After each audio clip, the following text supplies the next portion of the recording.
man. Never a dull moment over here in PMP land, man. We got a lot going on. The show hadn't even started. We got a lot going on. How about this, Tony? As we come out of the gate tonight for a night flight, I've got questions. Okay, I'm gonna be peppering the audience with questions. Stand by for the Q&A. It's coming up in just a second. Tony, have you noticed the extremely special garment I pulled out of storage and threw on my torso tonight? Do you recognize this bad boy, my friend? You know what's funny, dude, is when we were doing our pre-show meeting, does that have Dean 74 on the back of that thing? Yeah, dude. Dean Fence, baby. We're bringing it back. Dean Fence. Freddie Dean smoking cools and sacking QBs. Tony, this bad boy hasn't seen a light of day in a while. Dude, that is, when I gave that to you in 05? Right around thereabouts. Yeah. 04, yeah. Maybe it was an 04. It was in that region. Yeah. Dude, it's held up pretty well. Dude, this thing is like a rugby. This thing is high quality, dude. We don't have to give the origin story because I know that's a whole other thing we probably don't want to get into. But Tony gave me this Fred D. And by the way, it's like the helmet on my shelf, dude. Look at that. Got the single bar like that. Yes, dude. Hell yeah. Yeah. That's great. I encourage everybody else out here in the PNP Familia, dude, dig into your bag of tricks this weekend, throw on the gear, whatever you have, like in terms of superstition, you need to rub the lamp, whatever it is, you do what you got to do. Because, Tony, we got a ball game to win, and we're going to give you some updates on Fred Warner tonight. I'm sure a lot of you have seen these. I'm very excited about what I'm seeing with Fred. But anyway, Tony, I wanted to start the show off with a little bit of a reveal, my Niner garment of the night. I already feel more confident wearing this thing. I'm telling you. Paulie, you look damn handsome, damn near beautiful. Stand by for a second. Yeah. I did this last week, and I'll do it again. Do it again. Look at the show. Yeah. Oh, look at this. Yeah. Oh. Now, wait a second. Wait. Let me see your profile. Turn a little bit. Yeah. Oh, this one that's okay. That's like a toy helmet for your kids. I got those too. Yes, this is the toy helmet. This is the toy helmet from my son has like the real helmet, and he was like, I've seen that thing. It's incredible. Where'd you get that? By the way, I go over to Tony's house. I walk into his kids' room, nicer than any room I ever had in my life. First of all, second of all, he's got like an NFL issued Niner helmet sitting on his desk. Where did that come from? I've been meaning to ask you that. Santa brought it to Don, Paulie. Santa brought it. I see. Yeah. Well, I mean, dude, look at that. Yeah, that's not offering a lot of protection on the old noggin right there, man. Yeah. At least it says made in the USA, though. Look at that bad boy. You know? Yeah. Helmet, dude. It's just called Helmet. That's what it says. Yeah. By the way, do you remember the band Helmet? Oh, dude, hell yeah. There's a song called Unsung by Helmet. Ba-da-da, da-da-da, da-da-da, da-da-da, da-da-da. To die unsung would really break you down. I remember it. Do you remember their cover of Symptom of the Universe? Yes, dude. Yes. Yeah, they did a good cover, Symptom of the Universe by Sabbath. And then last Niner connection for the opening kind of statement tonight. You just dropped, I don't even know if you realize what you just did. You just dropped an unsung on me. Yeah. Tony, which late 90s 49er running back had the word unsung tattooed on his arm? Go. Ooh. And he never did a lot for us, by the way. He was not one of our better running backs. He went on to another team and did pretty well. I think it's a random pull, but like maybe this is not even the right era, but Amp Lee. Okay, well, you're in the right ballpark. Okay. Amp Lee's a little pre this dude. This is like 96, 97, 98, like those kind of years. Pre-Garrison Hurst. Those were some tough years in the backfield. Wow. God, can you give me a number? Can you give me a jersey number? I'll give you let me think about this. What was this cat's number? I think his number might have been 20. Oh, Lawrence Phillips? No, he was 32. That jackass, that's the guy that cost Steve Young his career right there. When he missed that. He was 21. Lawrence Phillips was 21. The guy, no, not Ricky Waters, you guys. The gentleman I'm talking about. You ready for it, Tony? Give me initials. Give me initials. DL. Oh, God. He didn't do a lot for us, but he was back there, dude. He was toting the rock for way too long. Oh, God. Nutter's got it. Yes, Derek Lavelle. Yes. Yeah. That's exactly who I was trying to think of. Thank you, Nutter. I'll tell you this, man. Funny. So anyway, Derek LaVille had the word unsung tattooed on his arm. Remember, because he was in the backfield with Terry Kirby, dude. Those were some rough years. We were having a hard time running the ball. That's why when Garrison Hurst hit the town, I was like, oh my God, we have a running game again. Like I hope Niner fans have not forgotten Garrison Hurst. He was a dude. He was a champion. I really wish we could have gotten him a ring. And he broke his ankle in Atlanta the week after the great Green Bay win. He went down, and that was the end of that game. Derek LaVille went down on the first, or excuse me, Derek LaVille. Yeah, Tony, nice pull. There he is. There's Garrison Hurst right there. Dude. And look, it looks like he can still play. Looks like he could still play right now, dude. He's amazing. I actually, I don't know if you caught this, dude. I kind of fanboyed out with him, and I try not to do that, but I was like, hey, dude, just so you know, you're one of the greatest Niner. When I started like telling him his own resume, I'm like, dude, you were one of the greatest Niner running backs of all time. We freaking love you. But I just wanted them to know, Niner fans truly, I know I do. I love that dude right there. Oh, God, yeah, dude. And by the way, Derek LaVille, number 20, I think, because Adam Walker was 27, right? Oh, dude, Adam Blanken Walker. Oh, bro, with the cast on, dude. He's out there with a cast fielding punts. What are we doing? Derek LaVille was 20, and so was Garrison Hurst. He was number 20 also. Yeah. Right, exactly. Now, freaking Upton Stout wears that number, dude. I wonder if Garrison gave Upton a call and said, hey, dude, take care of that number. Yeah, if you're going to wear that number, man, wear it with some serious pride, man, because Upton Stout's going to be a key figure in Seattle Saturday night. One more Saturday night, Paulie. As the days progress, by the way, Pearsall optimistic. By the way, go ahead. No, let's get into it. Let's mix it up, dude. And then I got questions for the audience, but go ahead, T. Yeah, we're all optimistic, Ricky, but like I just want it to be more than optimistic. I want it to be, I'm playing, right? That's what I want. I'm not laughing at you, Tony. I'm laughing because I happen to glance over at the comment line and I see the Hum Daddy. Simple statement. Amp Lee was trash. Amp Lee was trash. Yeah, he kind of was. I mean, he kind of was. Listen, they went through a lot of running backs after Roger Craig. There was a drought for a while. They were trying like Derek LaVille, Terry Kirby. Like we really couldn't run the ball. Everything was on Steve Young's shoulders during a lot of those years. But, I started thinking about, you mentioning Pearsall coming back. I definitely want to talk about Fred Warner, his update, his status. And then I want to later in the show, Tony, at some point we can get into bookmarks because I put some new footage of Fred Warner working out from today. He looks damn good. He looks like he's ready. Just give him some raw meat and throw him out on the field in Seattle. Dude, there is a chance now. It sounds like there's a chance Fred Warner might play this weekend. I'm starting to hear that. I heard that several times today. I mean, he was limited in practice today, which means like, oh my God, he's actually taking part in practice already, which is just ridiculous, man. Paulie, before we get deep into the nuts and bolts, and don't forget, I got questions. I need to question the audience, and we also have a guest from Japan, so you know what to do. I think this is part of the it's the business portion of the beginning of the show. Okay. So, oh yeah, it's business time. And why not, Paulie? It's business.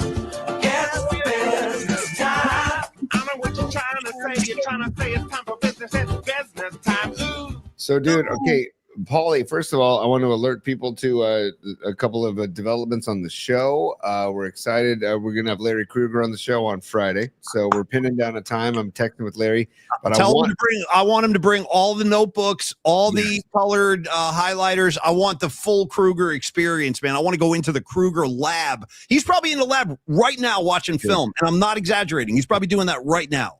Dude, by the way, he's texting me. He's like, hey, I'm flying up to Seattle on Friday. Let me double check my flight and I'll join you before my flight. So beautiful. And dude, Larry was in the house in Philly last weekend also. I didn't know that. That's awesome. I didn't know that. And texting with Larry, I said to him, he said, I think that should work. I'm flying to Seattle later on Friday. Let me check that time. I said, okay. I said, okay, I also love that you're going up there and that you went to Philly. And then his text back, Paulie. Yeah. This is our year. I feel it. That's what I'm saying, dude. There's that a lot of people are picking up on this. There's something going on with the energy coming off this team. Like, again, I watched a lot of the practice footage today. This is a confident team. This is a team with a lot of gas right now. This is a team with a lot of cohesion. Unlike, say, the Philadelphia Eagles, this is a team that's totally come together. I know that they're renting some of these players. We talked about, Wallow and Siegel and guys like that. But, hey, those are the guys we have right now, and those are the guys that are out there making plays. So I actually feel pretty confident now. You throw Fred Warner in the mix, that's going to elevate the entire group. I mean, that's going to elevate the entire unit, the whole team. I have a concern, but let's finish the business time portion of the program. Yeah. And also, by the way, Larry can't join us tomorrow. You want to know why he can't join us tomorrow? Because he's going to be. I hope it has something to do with film. I hope it has something to do with a film breakdown. Dude, he's going to be at practice, and practice starts tomorrow at 12:30. Yeah, so he's like, you know what? Krug goes to practice all the time. Dude, I can't. Yeah, just Krug, golf clap. Great job, buddy. So Larry Kruger on Friday. Also, we said we see Doug in Japan on the chat. So Paulie, stand by. Give it to him. All right, Tokyo! And stand by.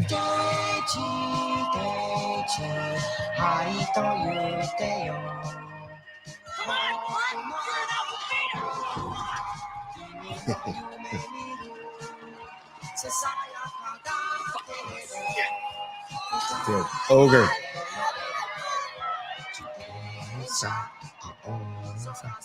I don't know what I'm singing, but I love singing along with that. And I love hearing Ogre, by the way, in the background yelling, Yeah. But Paulie, we have what we're now being told are super stickers. Okay.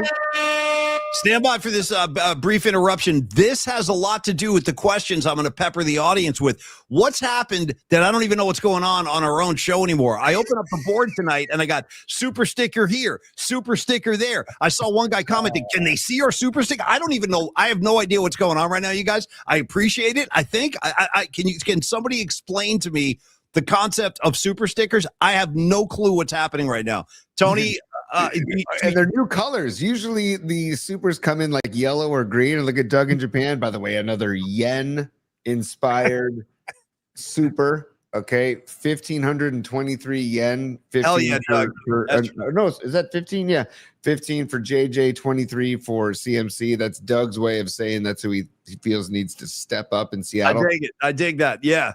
Doug, love it. Thank you for the super in yen. Love you checking in all the way from Japan, dude. And love that we have a Japanese presence, literally boots on the ground in Japan. That's freaking amazing. And then we have Miriam as a regular super. Hey, Miriam. Yeah. Miriam, thank you for the super. And she says, I had a 29 sweatshirt that my son took from my closet. I'm sure I'm not going to see that again anytime soon. No, you won't, Miriam. You definitely won't. I've got a mug from 29, actually. That's the one that we talked about, microplastics. You got to get those microplastics in your system. There's no way. That's the best way to do it is use a mug from like 1984. Yeah. Miriam, thank you, dear. Always a pleasure. Happy New Year to you. And great to see everybody lining up again. I got John Joseph. I got Joe Schmo. I got Big Alan Chino. Rockin' New Era. Corinne, what's happening, Corinne? You know what, Tony? Actually, well, let's proceed with the super stickers. I'm sorry. I still don't know what they are. Somebody explain this to me. Yeah. I'm just going to show them. So look at, we've got Patty. Hold on, Tony, do you know what these are? No. I've come to expect the unexpected with StreamYard.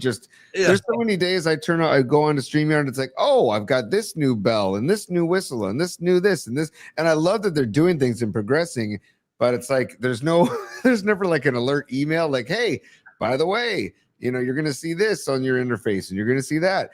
No, it's just, they pop up. So this is a super sticker from Patty. Thank you so much, Patty. And it's in red. We've never seen a red super before.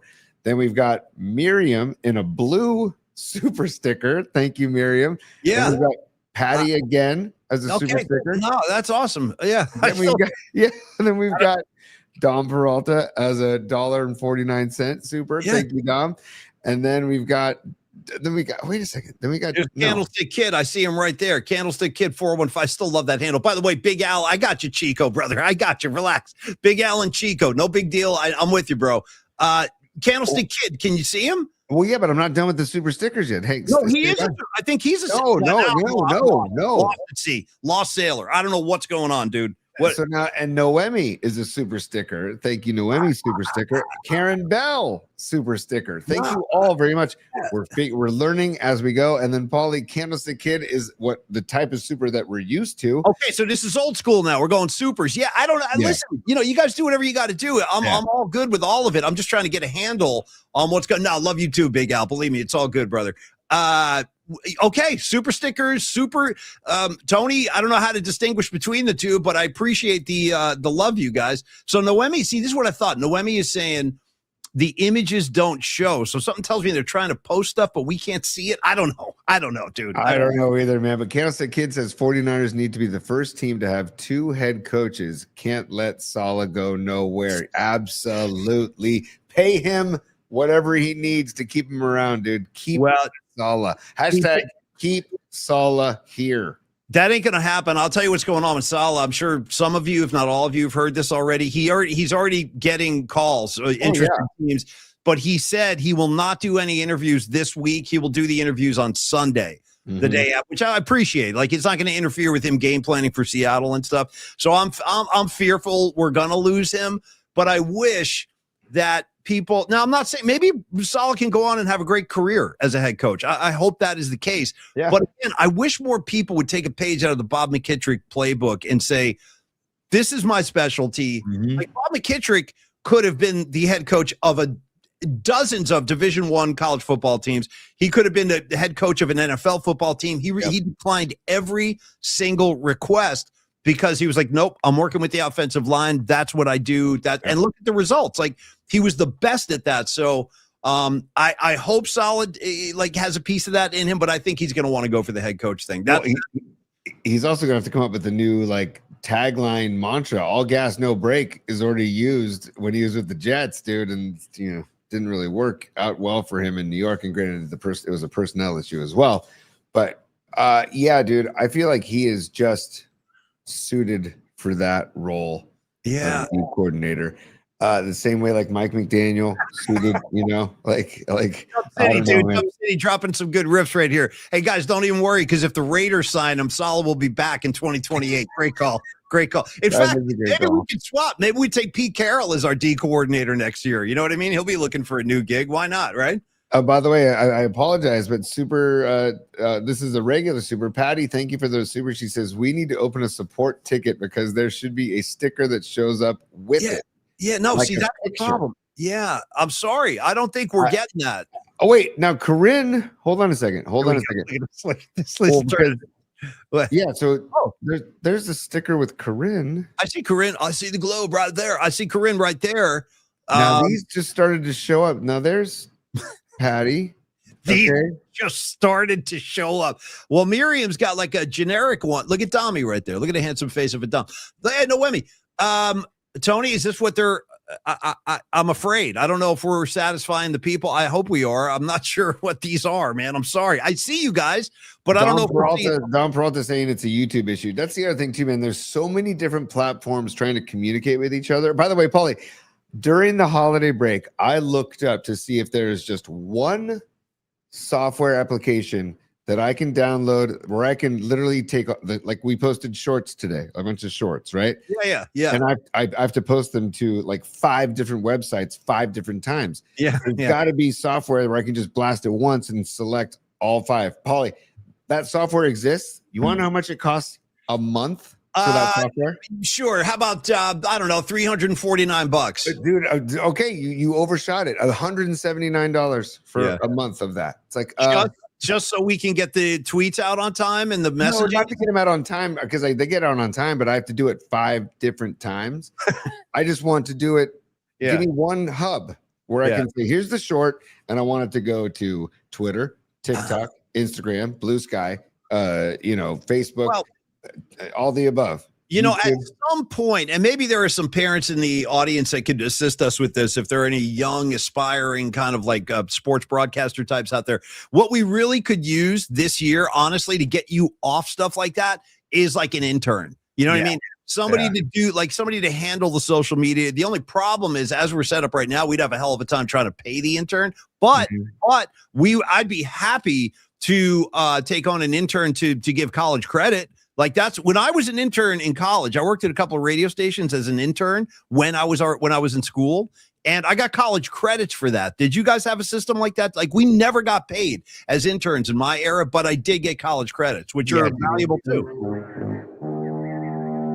Totally valuable, Paulie. And John Joseph, I'm putting you on the case. He says, I'm sure there's a free software option out there. John Joseph, you're on the case, dude. Yeah, go, Johnny, make it happen.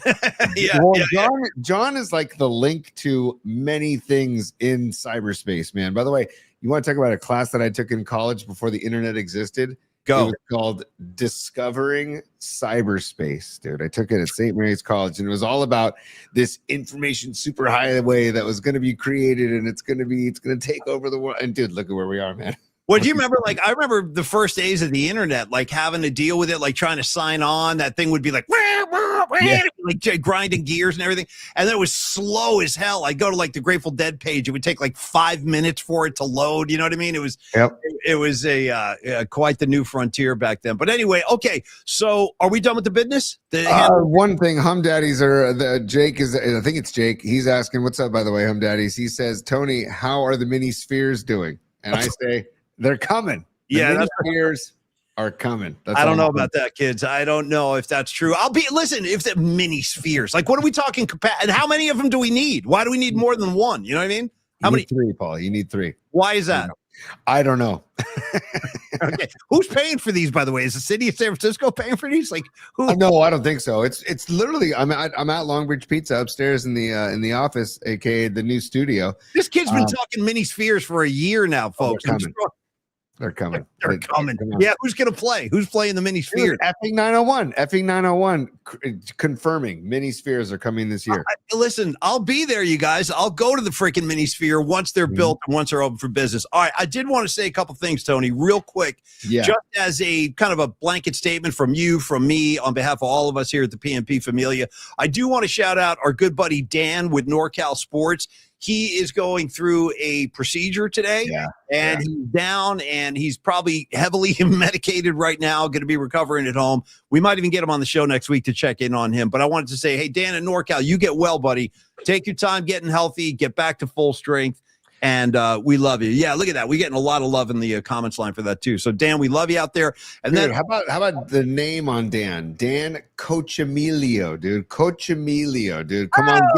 Yeah, come on, Dan. Get better, Cochemilio. By the way, Dan, you went and had your procedure today, the same day that George Kittle had his procedure. So good vibes when Kittle's going in there. You're going in there as well. I'm assuming and hoping that both of you had a successful procedures today, Kittle and Dan, and that you both heal up nicely. And dude, Kittle's wife, we'll show in bookmarks later, had a great post, dude, and she used the term uneffwithable, but she used she said, well, I don't care. She said George is unfuckwithable. Oh, and I was like, true. Okay. Yeah, I'm gonna make a note. Yeah. But she had it as one word, and I'm like, and dude, and Larry Kruger, who he reposted it, Larry says, I need to start using that word more, and I'm like, yes, dude, I need to too, man. That's a great word. So yes, George Kittle, uneffwithable.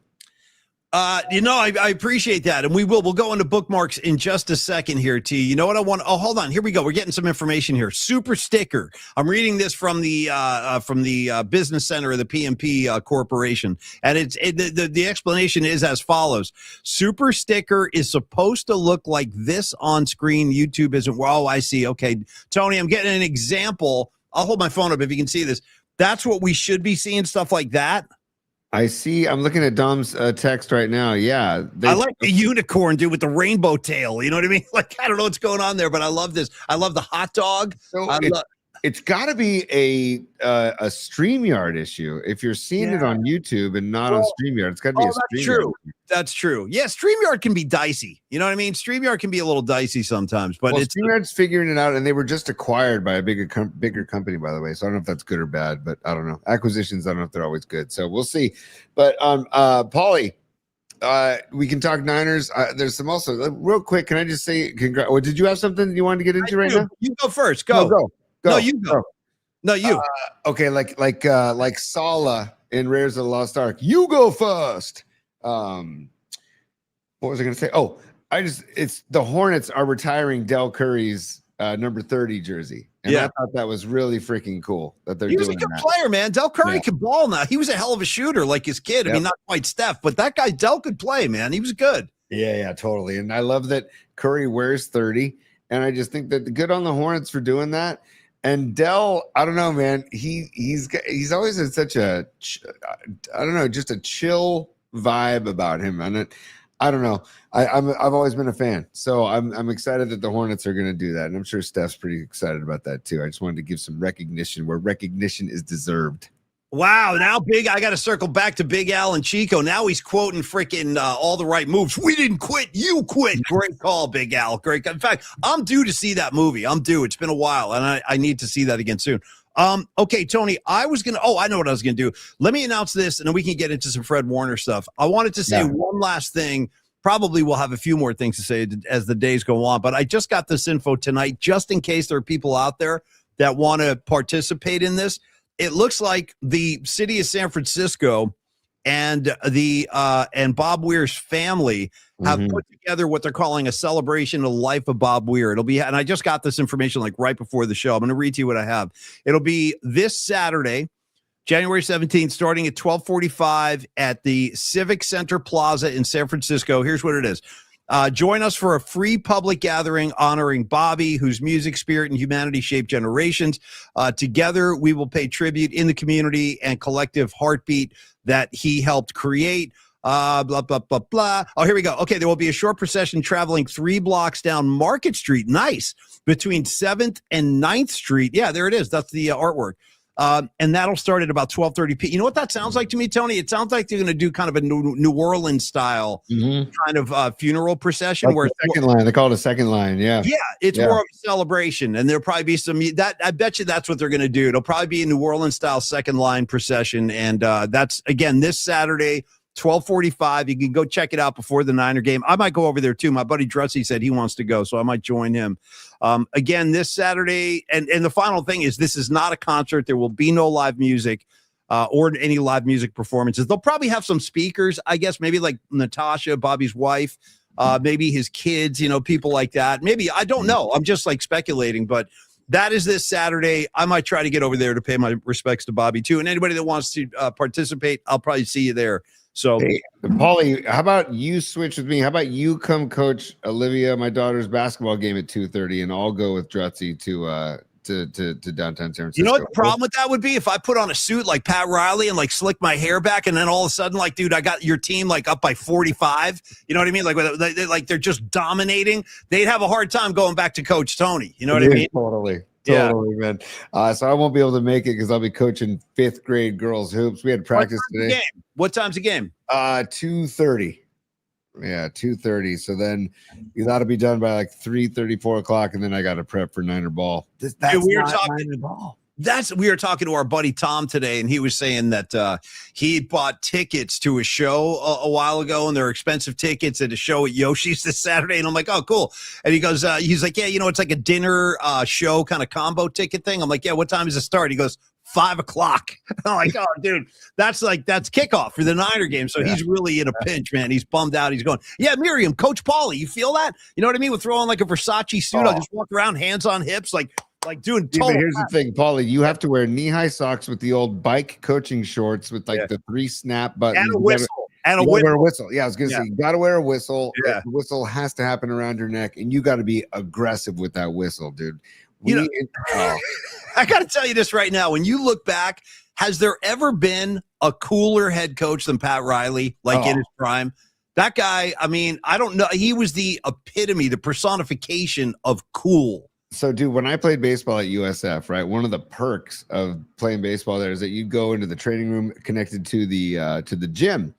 And a lot of teams that played the Warriors, when they were still in Oakland, the teams would stay in San Francisco and they would come do workouts at USF, either the day of the game before going over to Oracle or the day before the game.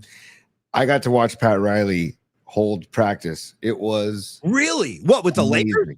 No, with the Miami Heat. Okay, still tell me about it. Tell me all about it. Just commanding the attention of everybody, dude. Yeah. I mean, it was incredible. And like they were going over like inbounds plays and stuff. And it was incredible to see that even with professionals, Pat Riley, and dude, by the way, the hair is slicked back at all times. This is practice in sweats. He's in sweats, but still slicked hair, handsome as all hell, just looking great. Couple things about Pat Riley, because I am a bona fide Pat Riley fan. Real quick, Joey C, dude. Joey C goes, Paul, you should come out like Dennis Hopper in Hoosiers, like wrinkled suit, half in the bag. I don't know. We're gonna run a zone. I don't know. Run the picket fence. Yeah.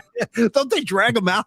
Don't they drag Hopper out of there at one point? Yeah. He has to go clean up. Yeah. Totally. Joey C. I think he says 3, 2, 1, let her fly.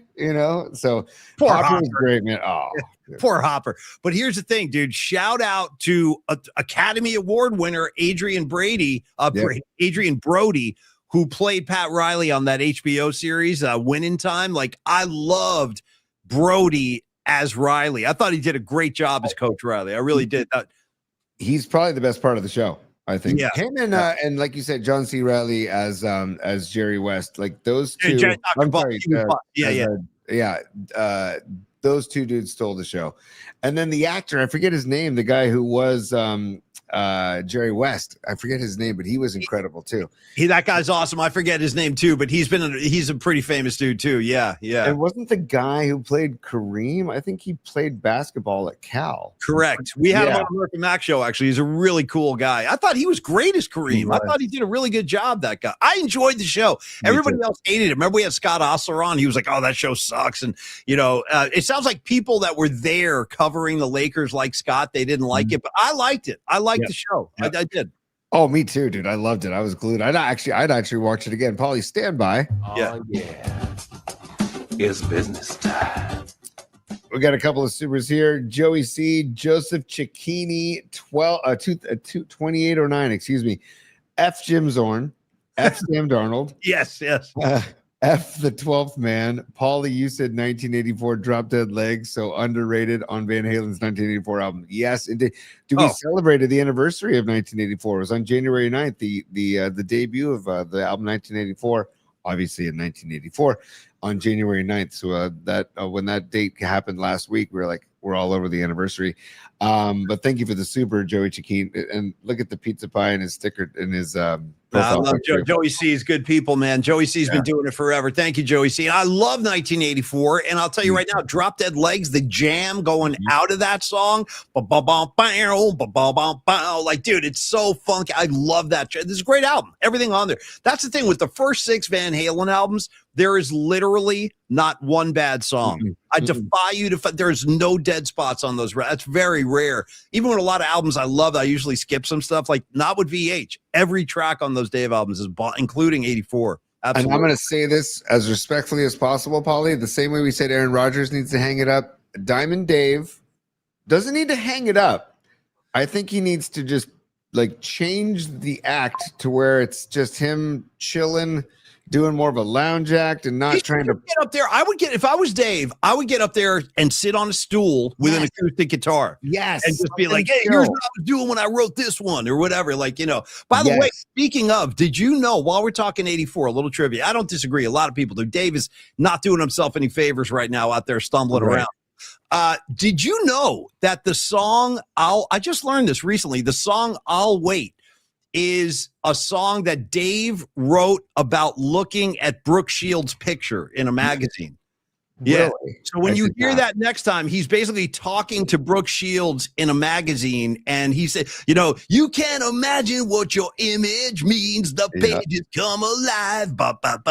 So anyway, just for your head, that's an ode to Brooke Shields from Diamond Dave right there. Dude, that is fantastic. And I didn't know that. And I was a Brooke Shields fan. Still am. Yeah. But Diamond Dave, I love David Lee Roth, but it's like you see these people posting these videos of him performing. It's like, oh, your heart aches for him, Well, the other thing is like, who's going to those shows and like sitting in the front row, like pumping their fella? If I was I'd be like, Dave, dude, come on, bro. Come on. Yeah. You know what I mean? I'd be like, Dave, we gotta reinvent you now. We gotta find, it's Big Al. I'll Wait rules, dude. It rules. Oh, okay. I'll Wait. Yeah, that album start to finish, Paulie. Sorry, we have one more super, by the way. Okay. Stevie Grosh. Stevie Grosh says Pat Riley. Oh, he's no Decker. Oh, rest in peace, Jim Decker, our high school baseball coach at SI. Jim Decker. Oh. He passed away a couple years ago from cancer, but so much of my coaching is from him. And he Did was you amazing play man. on the same team as Stevie Groschel? No, Stevie was a year below me. And so, but Steve, or was he 2 years below me? I think he was 2 years below me. But Steve, again, he was the catcher in the alumni game when I gave up a double. No, it's one of my favorite stories. Yeah, I gave up. I think it was like 2 ground rule doubles and then like 2 back-to-back home runs. I think it was. Yeah, and then I got yanked out of the alumni game, and Groschel was the catcher that day. So. Oh, really? Okay. Yeah. Okay. Tony, I would like to do this as long as you don't have any objections. I want to give Peralta Arts a little bit of love here because we got some info for Peralta Arts we want to get out there. And then coming out of that, I would like to get into the bookmarks because I want to show the audience some of the footage, the new footage of Fred Warner from today because he looks really good. How's that for a game plan? Are you cool with that? Yes, that is a game plan. I just got to correct it. Groschel, you're right. I gave up a grand salami. I gave up a grand slam. It wasn't even better. Even yeah. better. Yeah. I'll tell you this, though. Listen, there's 2 sides to every coin. Okay, so because now I got to rush to Tony's defense because I've seen some pretty. No, I've seen it with my own eyes. This is one of my favorite stories. True story. During the years, and they stopped doing this a while ago. Another great decision by the brains over there. But we used to have the Murph and Mac Take a Cut Challenge every year before a Giants home game. I know some of you remember that. I know, Dom, you were part of it. My buddy BC, Brian Connors, he was out there. I put him in the outfield one year. Guy blew his hamstring out trying to run a fly ball. Like, guys would get hurt out there. It's like thinking they were still 17, and you find out the hard way you're really not. But anyway, we were out there, and we did that probably, 10 years in a row. Dude, we one time we were doing that, Tim effing Lincecum came out and started throwing BP to us. Do you believe that? It's the coolest. Well, it is, and then they put a stop to that right away because if he got hurt, like throwing us, can you imagine how pissed everybody would be? But anyway, we had a great time with it. And after the first couple of years, I'm like, dude, I don't even want to take my turn anymore. I'm giving my bat to other people because I've done it. And it's like, get somebody else in the batter's box. It's a thrill.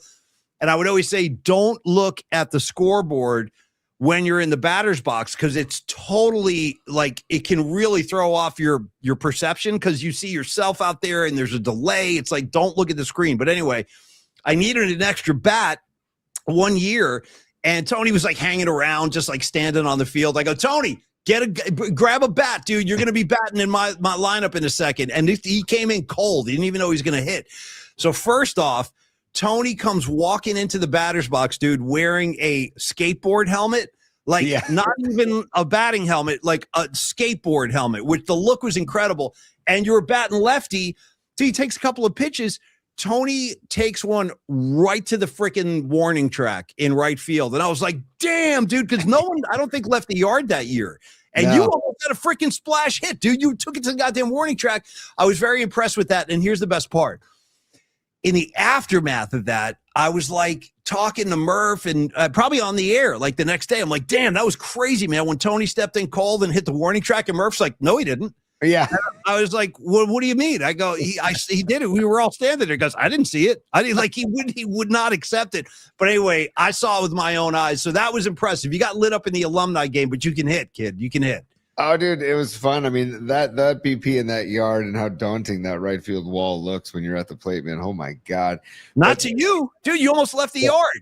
I did. It's all about the BP. I think Turk was pitching. My buddy Ted Turkington was throwing BP that day.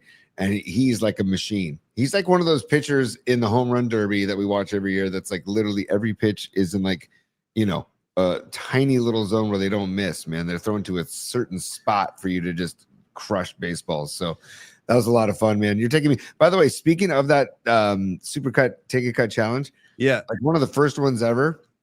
There's a picture of Ralph Barbieri. It was catching. Yeah. The squat. Yeah. It was the cover of the old KBR magazine called The Sports Reader when they used to do a magazine. And dude, Tom's at the plate, with the bat in his hands, and he was somewhat natural. And then Ralph, dude, sunglasses. Yeah, shades, dude. Shades. And like a hat that's like perfectly Like resting, resting on his pompadour. head. Yeah, not even, yeah, totally just resting on top. Yeah, yeah. Dude, and then he's got the catcher's glove and he's got these catcher's glove and he's And holding he's like it this. smiling. He's like smiling. And the best part, his Yeah. crouch, he's not in a crouch. He's got one knee down, one knee up. And it's just, we used to have that posted up on the wall at the building, at the old building. It was incredible. Rest in peace, brother. Incredible. By the way, I don't know if you know this, Tony, but when we left sorry for all these reminiscences, things are rushing back into my head right now. Do you remember when we moved out of the building on Hawthorne and we moved over to the Broadway address? They started like throwing away. I saw like one day I was like looking in the hallway and I saw interns like walking down the hall, like carrying all these framed pictures. I'm like, where are you guys going with that stuff? And they're like, oh, they just told us to throw these away. We don't want these anymore. So I was like, whoa. So stop right there. So I wound up like confiscating a massive, like a framed picture of Bruce Springsteen at the Winterland playing his guitar. That's hanging in my living room right now. I took it. It's hanging in my house right now because they were going to throw it away. I'm like, dude, you're not throwing that as away. Give me that. Give me that Springsteen right now. I'll take that. On that note, before we get back into the nuts and bolts of the show, they used to like walk by my studio because it was the last studio before the doorway to the elevator with like relics, like stuff. They were going out there with a cart machine. They were going out there with a reel-to-reel machine. Yeah. Whoa, guys, right here. Yeah. So I would say, no, leave that in here. And my studio kind of became like a little museum for old artifacts, dude. Yeah, you had a reel-to-reel in there. Yeah. I had a reel-to-reel. I had a DAT machine. Remember the DAT machine? Oh my God. We had a lot of our old shows were on DAT, man. DAT, dude. Those little tiny cubes. Yeah, no, I got it on DAT. Don't even worry about it. Just a pain in my ass. Remember scroll. Anyways, we can go it all by the way, I do remember scrolling. Patty, it was Broadway and Battery. And Battery. She's going 750 Battery was the address. 750 Battery. Tony, give me a laugh track ready if you could, real quick. That was the address before the move to Daly City. So yeah. It's tough to be. I'm just being honest, dude. It's tough to be the sports leader when you're renting office space in Daly City, isn't it? I'm trying to keep it 100. That's all. As the kid. Hey, Paulie, how's Daly City going? I don't know. I don't know either, which is good. Let's keep it that way. All right, you guys. I want to talk about. Hold on, sorry, real quick. Robert sent to our sports desk. I just want to get this out there right now. He says Saleh scheduled to meet with 5 NFL teams for head coach vacancies: Baltimore, Tennessee, Arizona, Miami, Atlanta. Wow. My goodness, dude. Well, he can have his pick probably. Name the teams again. Name the teams. Baltimore, Tennessee, Arizona, Miami, Atlanta. I see Baltimore as the only realistic. I think you should go to Baltimore. Don't go to Arizona. That's a black hole, dude. Nothing happens in Arizona. Miami is pretty tricky territory too. I don't know if you want to go out down there with the state of your quarterback, and it's hard. Saleh strutting the streets of South Beach, though. I could see him, like maybe shirtless or maybe banana hammock, dude. Speedo. Yeah. Just Speedo. Yeah. And just like the deep voice, like the Gene Simmons voice. Yeah, how you doing? Give me a Cuban sandwich, please. Yeah, how you doing? Give me a Cuban. You know what I mean? Tony and I went to a place in Miami. The name of the place was, ready for it, kids? Bacon Bitch. Everything that was the name of the place, Bacon Bitch. And it was like a whole bunch of foods that was kind of seasoned with bacon or bacon bits. And when you go in there, they call you a bitch. They call the customer, all right, which one of you bitches had the Cuban sandwich with bacon? Like stuff like that. I'm like, right here. I guess I'm that bitch, you know. Dude, I walked up to the counter and she's like, what's up, bitch? Yeah. What did you order, bitch? What's your order, bitch? Yeah, stuff like, dude, I got to tell you the truth. Miami, I fell in love with Miami. Had you been there prior to that? Yes, I'd been there prior to Fish Y2K 99 to 2000 New Year's. I went to hung out in South Beach a few days before. Where, at the Miami Arena? No. They played the that Indian Seminole Indian Reservation for New Year's that year. Wow. We turned in 2000. It was an outdoor festival for 3 days. You were on the reservation. Yeah, we were on the reservation. This is why, you know, one of the many give it to reasons me. I love this kind of stuff. I love it. Go. One of the many reasons I love Fish, but they had signs everywhere saying respect this land. You're on serious spiritual ground right there, man. Big time. Yeah, Grateful Dead played there too in the 70s. Dude, beautiful grounds, and it was an amazing festival. But before that, I went to Joe Robbie Stadium for a Dolphins Monday Night Football game. Went to South Beach for a few days and then went to the festival. But it was everything I remembered when I went back with you for the Super Bowl and had a phenomenal week in South Beach, man. That was so much. But again, I couldn't live there. I can visit there, but I could never live there. It would be like trying to live in New Orleans for me. Like the lure of Miami. And again, you guys, I did not expect that. I was like, oh man, it's going to be hot. It's going to be crazy. It's going to be like a really super hectic. And I loved it, dude. It was crazy. Like Tony and I'd be sitting there having lunch, and there are people just walking down the street like in bikinis and like nobody has any clothes on down there. You know what I mean? Yeah. I'm like, damn. First of all, you got to be in shape down there. And I'm so white. I'm such a pale face. Like I would have to really like work on my tan and stuff. But I love the vibe. I love the nightlife. Like we hopped around that city. We had a really good time in Miami. It's so much fun. Yeah, so much fun. It is. It's a tough town to survive. All right, can we do Peralta? I want to give Dommy some love over here. Yeah, do Peralta. I think Neil Donardi's on the chat tonight, checking in for the night flight. We got to give Longbridge Pizza some love. We got to give Longbridge, remind people about Longbridge and Knicks Dubs tomorrow. If you're going to the game, go to Longbridge first. But Paulie, let's give Dom Peralta some love first, buddy. Yeah, and last thing on that Knick game, nice win for the Warriors last night, beating Portland. Nice one. 3 games over 500. They're the 8th seed in the West right now. I know we got a long way to go, but I kind of like where they are, and things have been looking pretty good lately. Tomorrow, the Knicks come in. Here's the thing. Just as a heads up to everybody, that game it's one of those Amazon Prime games. So if you want to watch the Warriors, dude, how long, Tony, before they just start charging us for games? I'm telling you right now, the NFL is going to do it first. I can already feel it coming, where it's going to be like, oh, you want to watch the NFC Championship? Yeah, pay-per-view, $39. Like, how long before? Because we're getting there. All signs are going in that direction, man. That would really piss me off, to be honest with you. That might be the end of it all for me, Paulie, if that happens. But you talk about the Warriors. I want to say Butler Ballin with no braids is the line. Because did you see? Hold that thought. I did see it. I want to talk about it. Let's go Peralta. Then we'll talk about Jimmy's hair. I couldn't take my eyes off him. I was like, wait, what's going on with Jimmy? Like he's flopping around and stuff. I'm like, oh, he's got the headband. He looked crazy. All right, stand by, Tony. Here comes Peralta. Just a tease. Probably just a quick tease, and we'll get back to this again. Okay, so we will get to that right after this. So, yeah, there he is. I mean, let Jimmy do whatever he wants. Jimmy's got free reign. He can do as he pleases. Exactly, man. So that's a little tease. All right, Paulie. Now, Peralta Arts, go for it, buddy. Okay, Peralta Arts. This one coming in from Dom Peralta and all the great work he does artistically speaking. He's elevated our show into such a great place with all his contributions. Dom, you know how much we appreciate him, man. Let's talk about some of the services. In fact, tonight he continues his tribute to Bob Weir. And I'm going to read to you some of Dom's thoughts about art and about Bobby and about San Francisco. And here we go. These are the words of Dom Peralta, and they're pretty beautiful words. Dom says, music and art have always been tied together for me.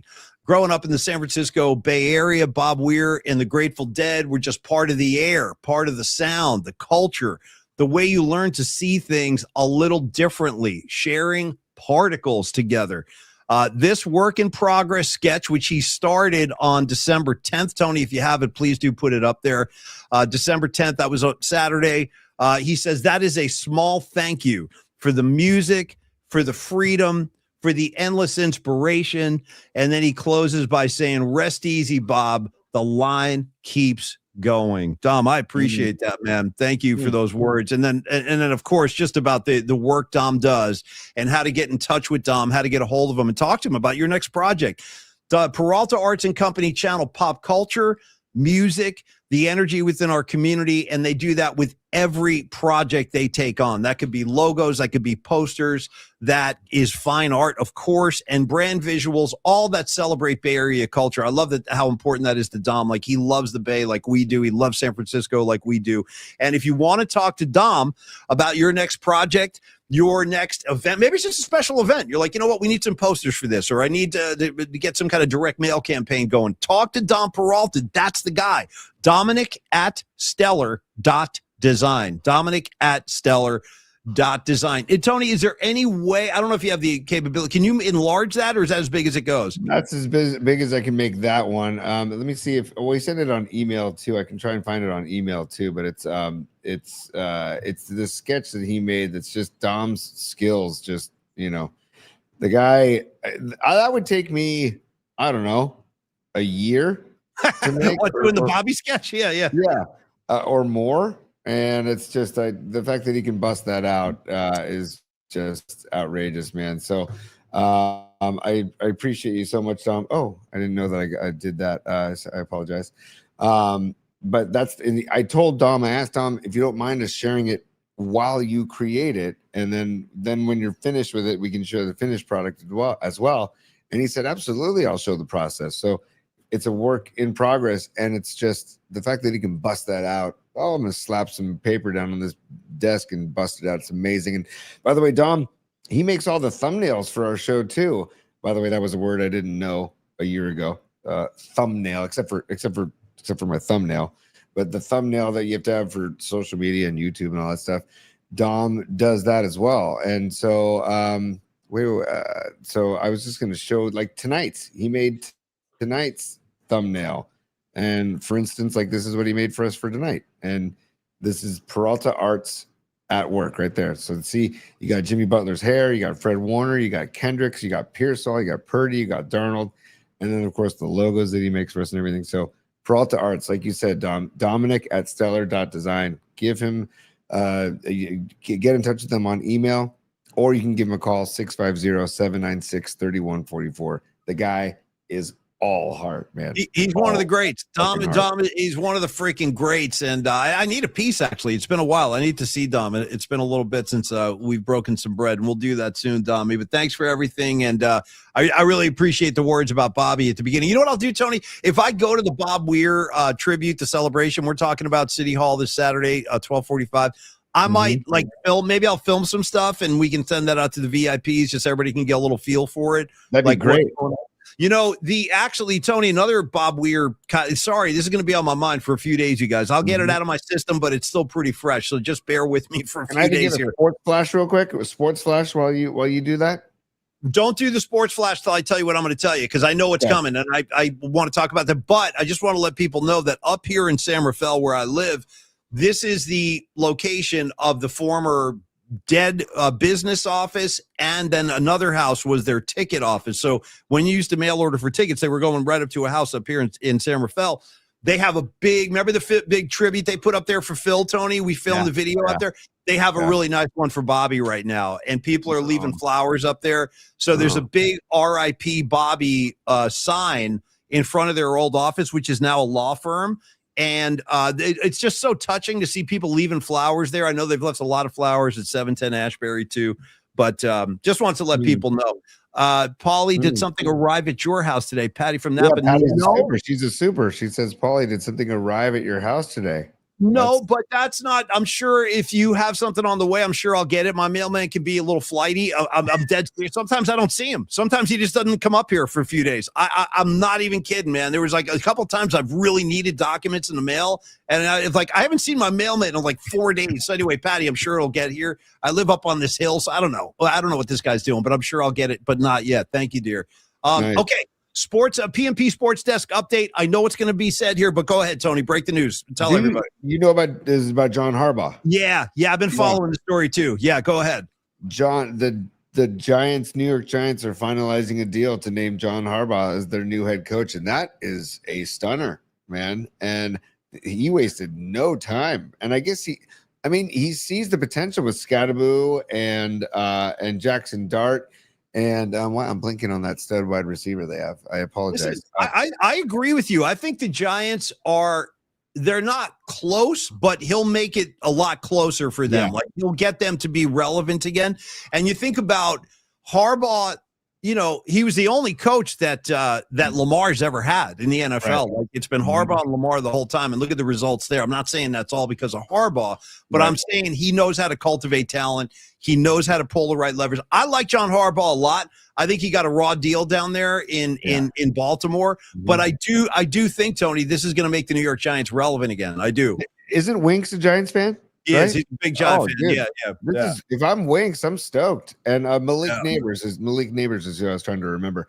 I mean, dude, it's a prestigious organization. How many I hate to even do this, but how many Super Bowls did they have? 4? They have 4 Super Bowls. I don't care, Paulie. Hey, Paulie, hi, Phil Sims here. I can't help you there. I can't help you with Phil or McConkey or any of those a-holes. The only guy I'll let through on that whole gang is, there's a couple of them. Bart Oates, because we met Bart. He's super cool. Bart Oates, by the way, friend of Rags. That's a whole other story. We'll get into that.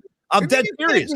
You can't just drop that without giving us a little more than Rags being friends with Bart freaking Oates, dude. Well, Number no, 64. dude, don't forget Bart. No, that was Jim Burt. You're confused. Jim Burt, 64. Yeah. What was Oates? Oates was 60. 60. He came to San Francisco. He was a Niner, dude. I know. So, dude, 1 year we were at the Super Bowl, and I know the Giants have 4 Super Bowls. That really pisses me off. I hate that. But anyway, and how about the fact that Eli Manning beat Tom Brady twice, 2-0 against Brady? I kind of like that, actually. I really do. I don't have a problem with Eli Manning. I don't have a problem with that kid. Anyway, we were at a Super Bowl 1 year, and I used to text Rags like pictures because he loves all this stuff. So I'd be like, "Hey, Rags, we're interviewing, Too Tall Jones. Check this out."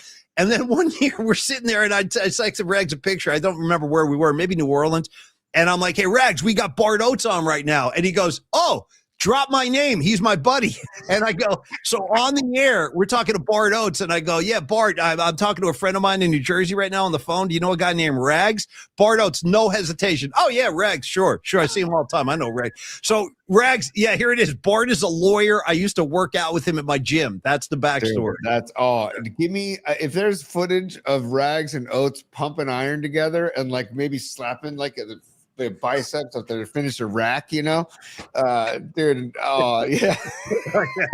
Just like into the mirror, hey, Bart, what do you think? Yeah. Bart, give me some oil. Give me some freaking oil. Yeah. You know what I mean? Give me a spritz on the back. Yeah, man. Yeah. I mean, I have a major hate. I just hate using the word hate. I just dislike the Giants very much. Oh, I hate their guts. I freaking hate their guts. It's hard to dislike some of these guys that they have, dude. Jackson Dart and Scadaboo. I mean, they're very entertaining young players on the rise in the NFL. Yeah, Billy Neighbors as well. John Harbaugh, man, this might be this is a very, very interesting move for the Giants and Harbaugh. Like, he wasted no time, dude. And I see Fareed or Robot Centaur at the Robot Centaur sports desk saying he thinks that they're going to hire Greg Roman as the offensive coordinator. You know who they're not going to hire as the offensive coordinator? Dude, I always want to say San Diego, but after Harbaugh's Chargers lost up in New England, they got rid of Roman and they got rid of their offensive line coach like within hours. Boom, they were both gone. Dude, after the beating, by the way, Herbert right now, he's probably like packed with ice right now. He's probably got ice bags right now. The beating he took last week was so profound.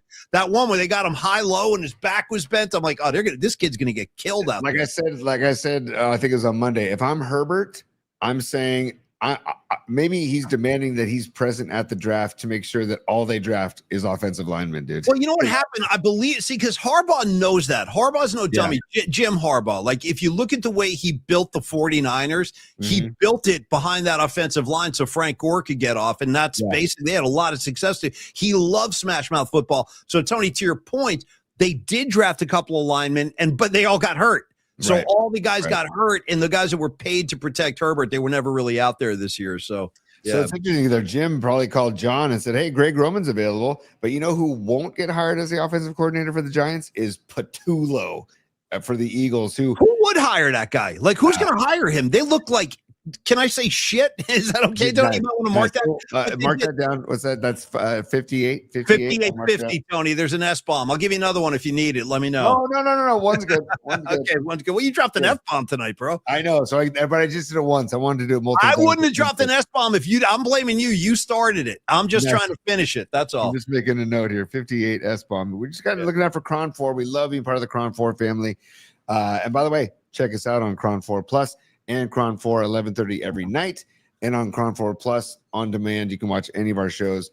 And if you missed the Bob Ware tribute that we did on Monday night, I highly recommend you go back and watch it, because we had some really cool people come on the show. Yeah. And give some really heartfelt tributes to Bob Ware, as well as Paulie and I, just spoke from the heart. And I'm still not good with it, by the way, Tony. I'm not good with it. Every day I'm getting more and more bummed out. Did you read Billy's tribute? I did. I did. Yeah. Billy Kreutzmann, he's talking about Billy Kreutzmann, drummer for the Grateful Dead, put a statement out today. The statements just keep coming. I'm like, dude, I can't take anymore. Every time I see a new one, I'm like, oh no, I forgot about Chimenti. Oh, I forgot about this guy. Here comes Kreutzmann. Like, they just keep coming, man. It's It's you got to understand. It's the reach of Bob Weir. It's the influence and how many lives he positively affected, man. Like, God, what a amazing human being. Did you see Jay Lane's tribute? Jay Lane is one of the drummers in Dead and Company. He was a drummer for Primus years ago before that. Did you see his statement? He wrote another really great thing. It's a lot like Chimenti's. He was like, all I can say, he's like, Bobby, he goes, you gave me a chance to be in your band. And this is what he said. Jay Lane goes, listen, I know it shouldn't have been me, but you wanted me. And he's like, and you changed my life. And I got to see and travel the world with you. And he really did. Bob Weir affected a lot of people. For you non-deadheads out there, I know you must be like, dude, cut the crap already with this. But you got to understand, it's been a big part of my life for like 40 years. So I'm just trying to pick up the pieces. Rags, too. How you feeling, Rags? Rags and I went to a few shows together. Rags, big Terrapin Station guy, big Wharf Rat guy. He loves the Jerry ballads, High Time, stuff like that. Yeah. Rags is a sucker for the Jerry ballads. But I haven't even checked in on Rags. How are you doing, Rags? I hope you're good. I'm a mess. He's too busy. He's busy hanging out with Bart Oates. But Paulie, I want to say something really quick, and then we'll move on from the Bob Weir talk. But the Billy Strings tribute, I didn't get to this on Monday night, and I meant to. Yeah. The coolest part of his tribute, he says that, and this is, I think I was talking to you about this, Paulie, is that that he says Billy Strings, quote, I can't help but feel like he is at total peace and more magical now than he ever was. I've never known a person so in tune with the cosmos who was so mystical and smart and mysterious, alluring and radiant. He was a star wrangler, a celestial sky sage who traded fear for wonder. Dude, I mean, now he says, now he is riding the northern lights and skipping barefoot between the constellations. I mean, I like that. Right? Isn't that incredible? I'm skipping barefoot, y'all. And Rags, Black Throated Wind, definitely one of my favorite Bobby tunes, man. I'm a Black Throated Wind head myself. So good. I know we're gonna get through it together, kids. Okay, Tony, I didn't believe Saturday night, Paulie. One more Saturday night. Hey, another Saturday. Now, one more dude, went out to the mountain. I was drinking some effing wine. You know what I'm saying? Everybody dancing, everybody getting high because of rock and stroke. Don't get me going. Don't get me going. All right, Tony, bookmarks. I want to show people the Fred Warner footage because it's phenomenal. Yes, bookmarks, and then we got to give some love to Neil Donardi and Andrew Marcellus and Longbridge Pizza. We will. Stand by, Paulie. I'm just going to change the banner here because I want to just move along. And actually, bang, bang, not a gang. Yeah. I have such mixed emotions about that, but we can talk about that later. What about Bang Bang? I just saw Miriam put it up there. Yeah.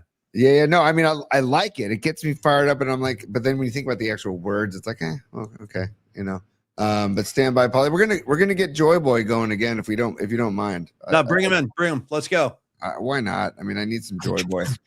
It's time Sure, go ahead, laugh if you want to. for bookmarks, Maybe that's how you get your kicks. You and your good time buddies. PMP style. I got a flash for you, Joy Boy. Party time is over.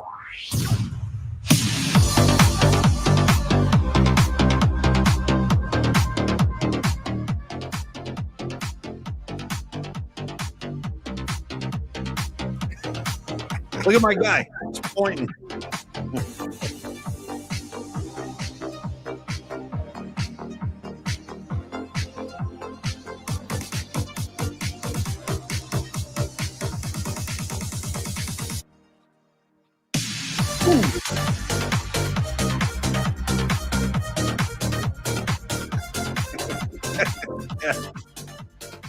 Hold on a second.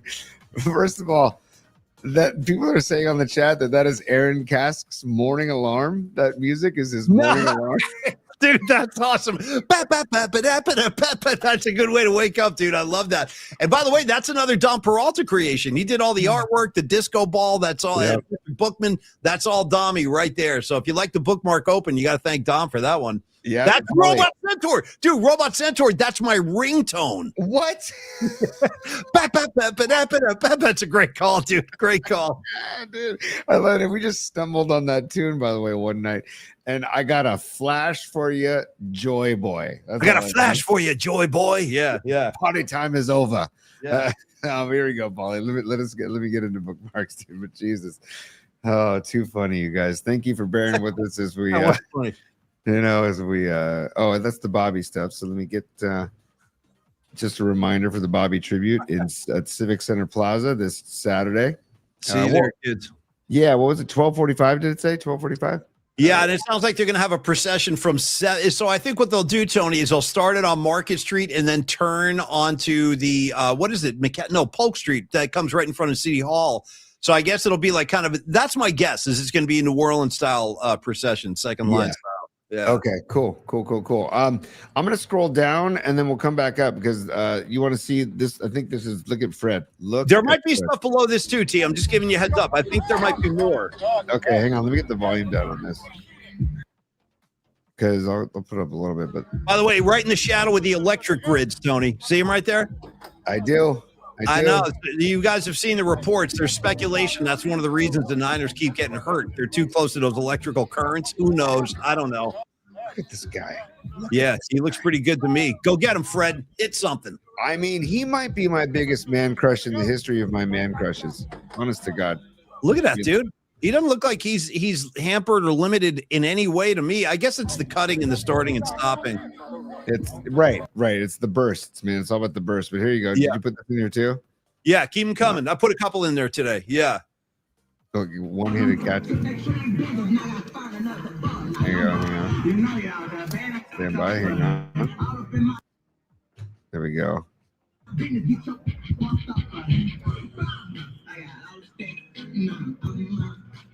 God, he looks free and happy.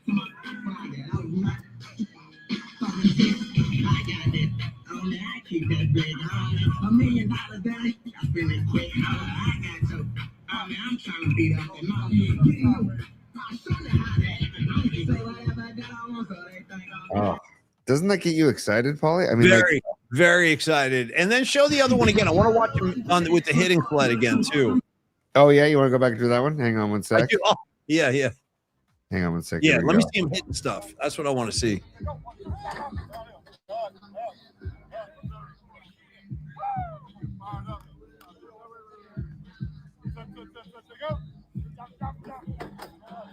Yeah, Fred, hit it, man. Hit. One more time through. There's D Winters, 53. Yep. Let's go. And there's Wallow. By the way, Tony, quick pause on this. If Fred Warner puts the pads on and plays in Seattle, and you're Ricky Pearsall, you're D Wint, how do you not play if Fred Warner plays this Saturday? You know what I'm saying? How do you not get on the field if he's out there? That's a great call. Well, Paulie, I'm optimistic that he does play. So Pearsall? Well, I'm saying I'm optimistic that Pearsall plays. Yeah, I don't know about Warner. If he plays, it's freaking amazing, but it's all heart, and the guy just wants to be there and wants to help his team. Again, we said this, was that yesterday or the day before? Warner wouldn't play if he thought he was going to hurt the team or be. No, I know. And I think that even if he's not on the field this Saturday, which I'm hearing rumbles that he wants to be, I think it's becoming almost likely that we see him in the NFC Championship. I don't want to get ahead of myself, but I think that would be the kind of recipe or the game plan that's ahead of us. If he's not out there this week, he would be the week after. And listen, I just feel like, I'll take my chances, man. I'll take my chances with Fred Warner out there. If he wants to go, let's go. Let's let him play and see what happens. What the hell? Indeed, Paulie. And I look at Noemi's comment. She says, look at Fred's legs. She says, Fred is dreamy. I'm right there with you. I agree myself. Yeah. He is dreamy. That's what like an alpha male looks like, Noemi, right there. Mm-hmm. And by the way, when you talk to him off the field, nicest freaking guy you've ever met. He is a total sweetheart. Oh, I put a couple of gag ones in too. Okay, go scroll down some more, Tony. I want to give you I just want to give vibes to Kiddo real quick. This is Kiddo going into today. Bye. Love you. Look at that, man. That's just crazy. Poor bastard. He's going to be dying not to be out there this weekend, man. That's got to be one of the hardest things to be standing there. Okay, this is the one you were talking about with his wife? Yeah, this is George Kittle's wife. She said, this is Claire Kittle. She says, disbelief and stillness were all I felt as I yelled, get up, over and over again. He always gets up. He's George. He can do all things. He just does it. It hurts. There's no preparing for it. I love this man with everything I have in me. He is a unicorn in this world, and he will be back stronger and better than ever before. The mind of a heartbroken athlete is a determined one. He is the un-F-withable. That's the word. He is un-F-withable, as is this entire team. I'm proud of these guys and the rally together grit they fight with each week. It's a special year. You can feel that, and we're not done yet. Thank you for loving G and carrying some of this pain for us. I mean, what a post, man. I thought Yeah, sorry, we're going to miss Kittle out there. A couple of quick comments from the community. First of all, J49, simple statement, tequila helps, 2-word statement. I hear you, bro. Tequila does help. And then Big Alan Chico was saying, by the way, look at the power plants behind Fred Warner. I know. It's kind of creepy. I know, man. I saw that. It's kind of weird. Tony, scroll down. I want you to see a couple of the comedy ones I put in there too. Well, there's Warner. Oh, Here's yeah. one. Yeah, go ahead. Blow that up real quick. You can read it too. Go ahead. It says, breaking news. The Eagles are promoting Big Dom to offensive coordinator following the firing of Kevin Patullo. I mean, dude, why not? He's already got his headset. He's already got his coach's headset. Again, I don't know how many of you that rubbed the wrong way. When I saw that last weekend, I'm like, what, are you freaking kidding me now? What are we going to do? What's he? I mean, like, what is he in film like sessions now? Is he like running practice? Why does he have a coach's headset on the sidelines? That cannot be legal. It can't be. I don't know if it's illegal or legal, but I don't. What's his football background? Like, does he have any football background to be? It looks like he has freaking calzone background, dude. He's got calzone and cheesesteak background. By the way, this guy's a heart attack waiting to happen. Look at the size of this dude. Well, yeah, but he's such a prominent figure on the sideline that I'm just like, how? Because you're a security guard for the coach? Let me ask you this. Here's a legitimate question. If the Eagles wind up blowing out Sirianni, maybe not even this year, maybe next year, whenever, because it will happen at some point. They all go at some point. Does Fat Dom go with Sirianni to like the next city? I don't know, man, but I don't know. The question, like, think about that. Like, is it a package thing? You sign me, you're getting Fat Dom too, or does Fat Dom stay there and protect the next Eagles coach? From what I have no idea. Like where the imminent threat is to Sirianni that he needs a freaking bodyguard on the field. It makes no sense. It's laughable. I do want to give him one tip of the cap is that I think he brought cheesesteaks to the hospital where Cam Scadaboo was in the hospital getting procedure done. I think so, like there's some story about him. Yeah, he's like, I might as well clog his arteries too. Well, if I'm going down, I'm bringing Scadaboo down with me. I'm just kidding. That was a nice gesture. I'm just bringing I know. So I'm like, there is some goodness, but it's just a trip that a coach has a head coach has a security guard, bodyguard, whatever you want to call it. Question about the Eagles, Paulie, and they took the week off, right? They didn't play anybody in week 18. Do you think that hurt them? And do you think that the bye week for the Seahawks will hurt them? Yes, I do. I do. Because the Niners are rolling right now. The Niners are in a rhythm. They're rolling. They're on a cloud. They're coming out of Philly feeling really confident. And I think when you are a team like this San Francisco 49er team, and the fact that more and more people, like you said, Kruger is saying, like, this could be the team. Like, it doesn't make any sense. That's why it's starting to make sense. If that like connects on any level, meaning that the years where, like, take this, here's an example. The last time the Niners went to the Super Bowl and lost to the Chiefs, you look at those rosters, I'm telling you right now, the 49ers had the better team. We really did. We had the better team. Now, we lost that game, but that's why, like, all my hopes were after losing to the Chiefs the first time, I'm like, all right, we got them this time. There's no way we're going to let these guys get off the field without getting their rings. Bosa, Kittle, all these guys that have been working so hard, they do it again. They lose again. So maybe this is what it takes. Maybe it's like an under the radar kind of collection of guys. That's why I compared them to the 81 team a little bit. Like, this is not chock full of superstar all pro guys, and all the all pros we have, most of those guys aren't playing. They're hurt.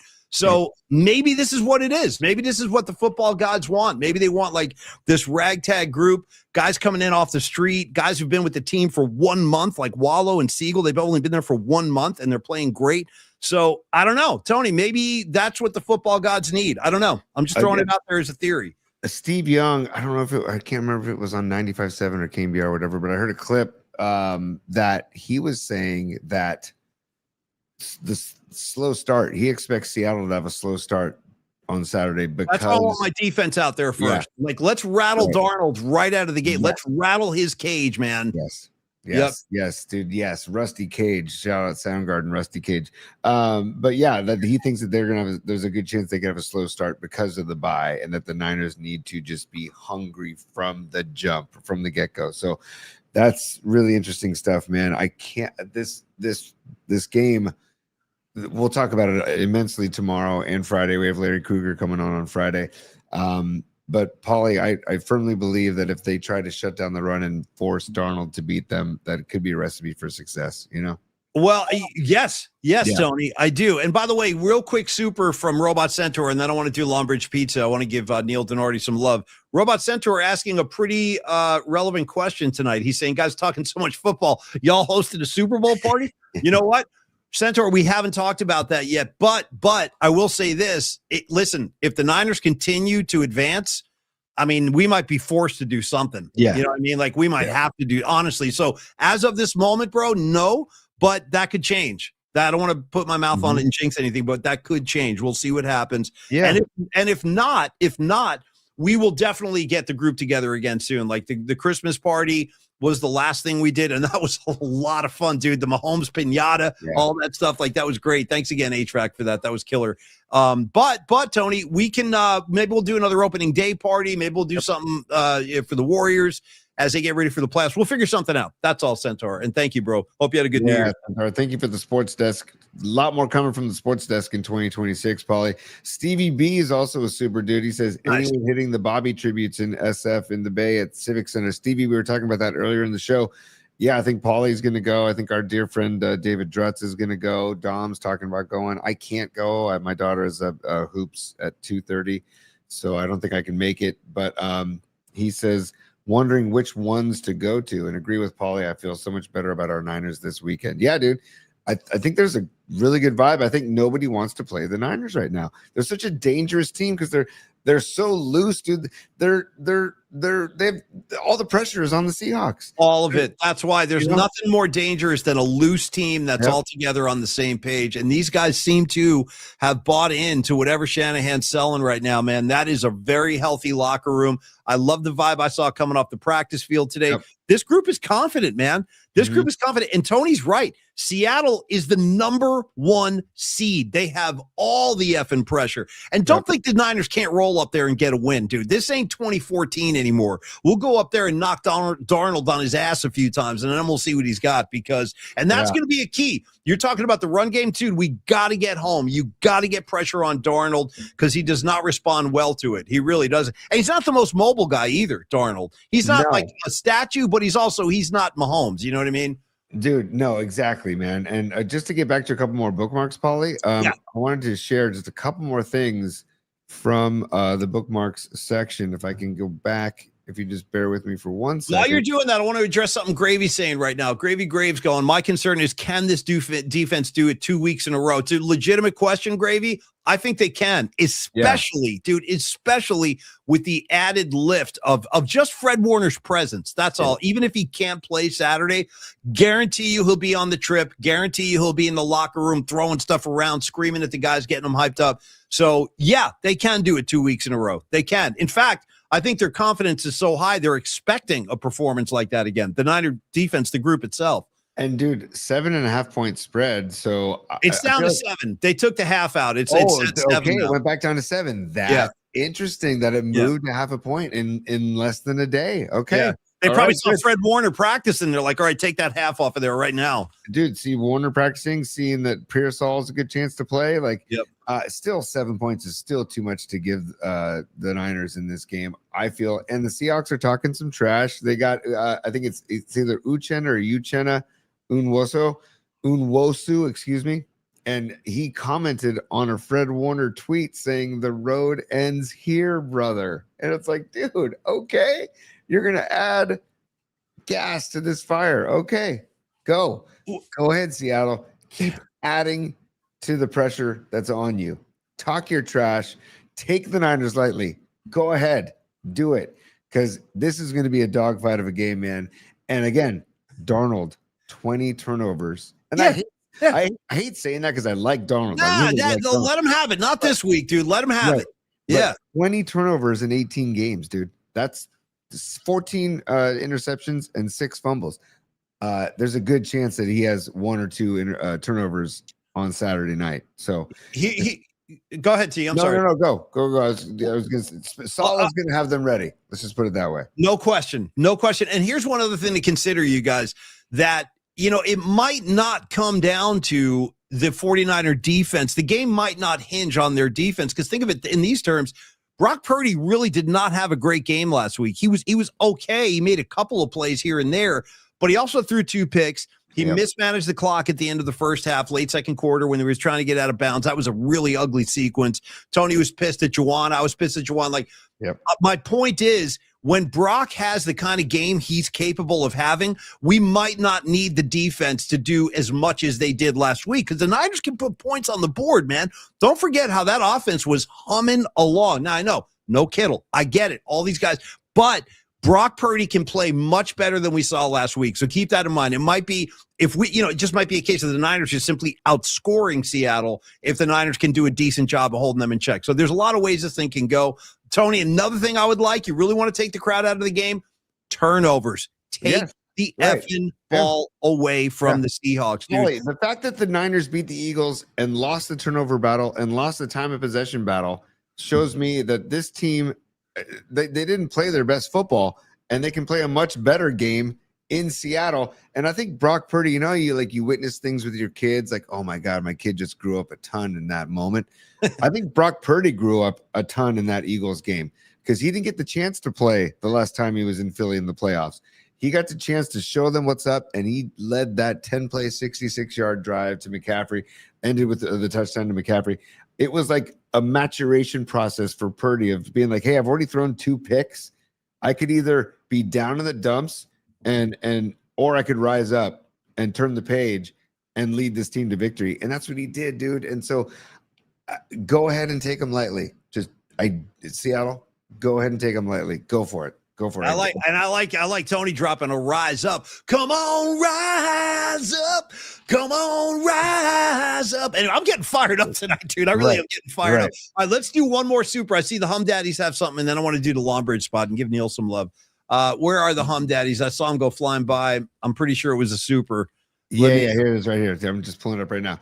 Hum Daddies, we want the world, and we want it now. We want the world, and he walked on down the hall. Father, yes, son. You know what I mean? The whole bit. Thank you, Hum Daddies. Dude, we do want the world, and we want it now. 12th man, my ass. I'm with you, brother. I don't buy into that for a freaking second. The 12th man is a freaking computer-generated noise box. Hey, 12th man, 2 of them right here, at you. Pointing them right at the 2. One for the 1 and one for the 2. That's for the 12th man right there. You know what's funny, Paulie, is I was wearing a Pearl Jam sweatshirt from Sons of Johnny LeMaster. Like literally a Pearl Jam sweatshirt. I was wearing it earlier today, and I'm like, you know what? There's no chance in hell I'm wearing this during the show, because as much as I love Pearl Jam, they're from the epicenter of where the Niners are heading. So as much as I love Pearl Jam, in Nirvana, Soundgarden, Alice in Chains, that's got to put a back seat to the football game that's happening up there. Me too. Weekend. Throw Hendrix on the pile too. I love me some Jimi Hendrix, James Marshall Hendrix, but I got to tell you what, not today, Jimmy. Not today. I got to go. I'm riding with Bobby. I'm riding with Jerry, Phil. It's a San Francisco day, and I'll get back to Hendrix and Kurt Cobain and all those guys on Monday, but not this weekend, okay? Not happening. All right, and that goes for the Wilson sisters too. Doesn't that blow you away, Paulie? Doesn't that 7 points blows me away? It's unbelievable. I think if you're a Niner fan and you're feeling good like we are, I would take that in a second. I'm not going to bet. Are you actually going to bet on this game, Tony? I know there's a good chance.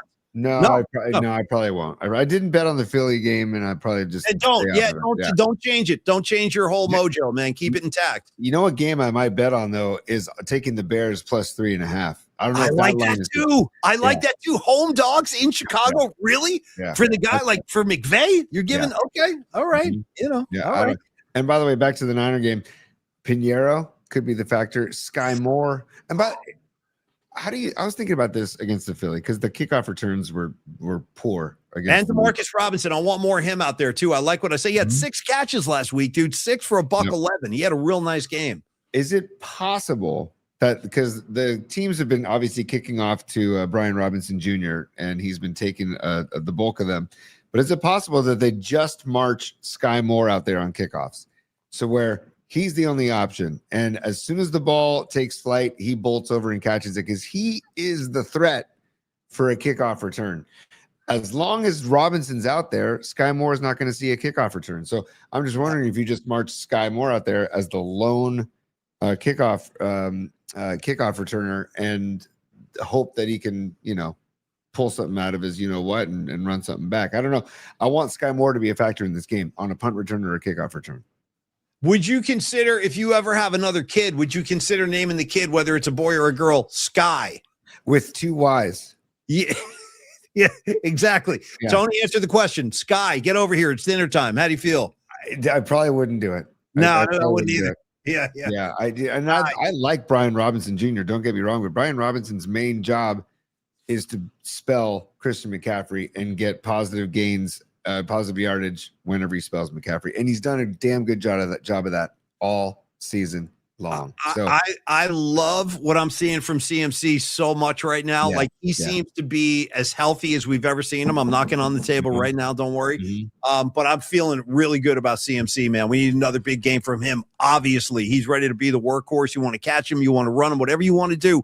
Christian McCaffrey, our name if we get married, Rags. Don't forget. That'll be on the marriage certificate. Christian McCaffrey. That'll be your new name. Once you take my hand, once you make an honest man out of me. All right, you know who's going to make an honest man out of me too? If Rags can't do it, it's going to be Neil Denardi and the good people. You got something else you want to do real quick? Yeah, this is the last thing, Paulie, and I think you put this in there, or if I did, but this is Warner. Just if you want to put this in there. Fred going nuts.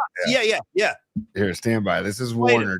Here we go. In Seattle. This is from a Seattle game. Yeah. Hey, tonight, remember this. We hate these boys. We hate these motherfuckers. Come out and smoke these boys from the first whistle. The first fucking whistle. One game, 60 minutes. All you got. I fucking love y'all boys, man. I love y'all with all my heart. Let's go beat that boy ass. I mean, let's go beat they boys' ass, dude. Fred, I'm ready too. Tell me what you need, bro. I'm ready. Let's go, dude. Let's effing go. I'm starting to get fired up, man. I really am starting to. I've been fired up all week. You guys can tell probably, but I'm ready to effing go. I hope you guys like that because that fired me up, bro. Okay, Longbridge Pizza.